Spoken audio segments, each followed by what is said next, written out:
Hey there, I'm Alan Matthews from Classical Guitar Shed, and I've got a tip for you on your bar chords. Bar chords are very strenuous.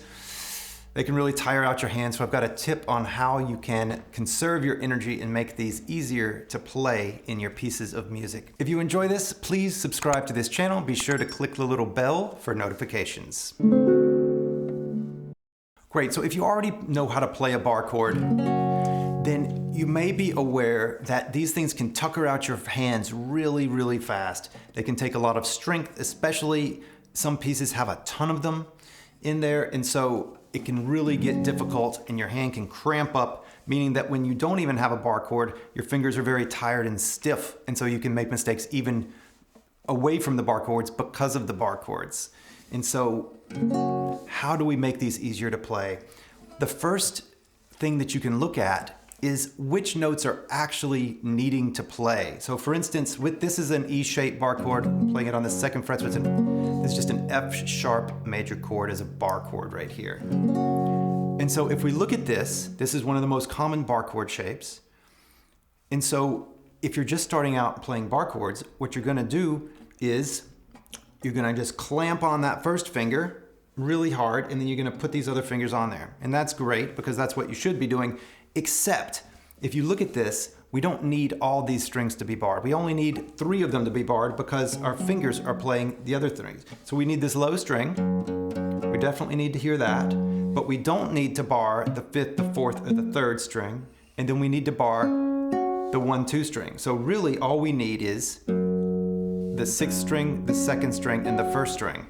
So knowing that then, we don't have to press down with that part of the finger. So with the finger, we have all these different knuckles and all these little bitty muscles, and we can squish down some parts of it and we can just let them relax and round for other parts. For this particular chord, we can think of an arc with our finger. So we have the tip, and so that's pressing down, and then we're gonna arc over, and then we have those upper strings and they're resting down.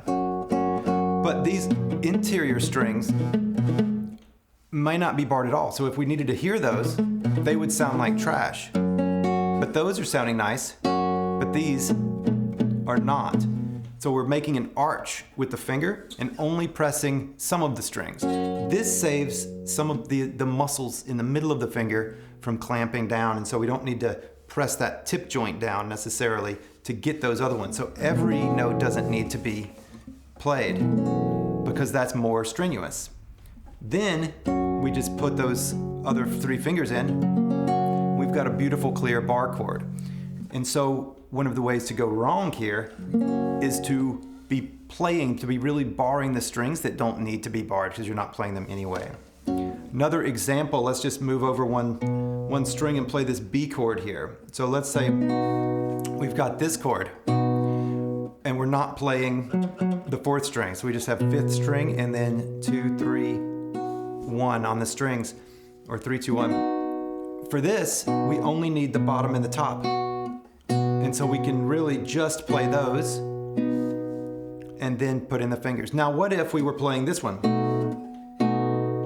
Well, that changes things because now we're playing, we need to bar the 5th, the 3rd, and the 1st. And so barring all 3 of those. Even so, even that we're playing those, and that's going to be more of a bar, and we do that by pressing in that tip joint. So we can just kind of think of pressing into that little one. We can think of our overall arch like this, and then we can think of the middle of pressing in that one. And that's kind of that's the difference. It's not much to look at, but there is a difference. I'm just pressing right here with the finger, of getting that part, just kind of pressing that part in. And so then what we can then do is, with that, is notice how much pressure am I then giving to each of the strings. And so it might be that we're pressing that one. It's easy to overpress with the tip joint more than we need, especially when we're doing stuff with other things. So this tip joint, we can, even pressing other things, we can wiggle it. You see that I'm wiggling that right there?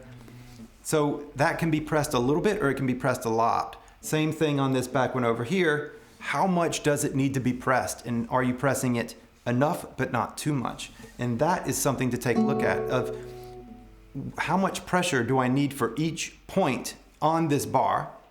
And can I then release any pressure or lighten the pressure on the places that I can, so I'm not overpressing? And this takes some experimentation. It takes some slowing down and then working on it away from the piece of music, and then you can put it in. And once you get to that part, you can just think, don't overpress the tip, especially if it's quiet. Then you can adjust your tension for a quiet chord versus a very loud chord. So this is a tip on selective pressure. It can really save your hands to know exactly when you need pressure on which strings and how much. So the more that you get into those questions, then the more you can be strategic in your bar chord technique, and then you can save your hands and not be so tuckered out, so tired from them. If you've enjoyed this, I've also got an entire course on bar chords. You can find that at the link below if you want to dive even deeper into bar chords. Either way, please subscribe to this channel and click the little bell for the notifications, and best of luck with your bar chords.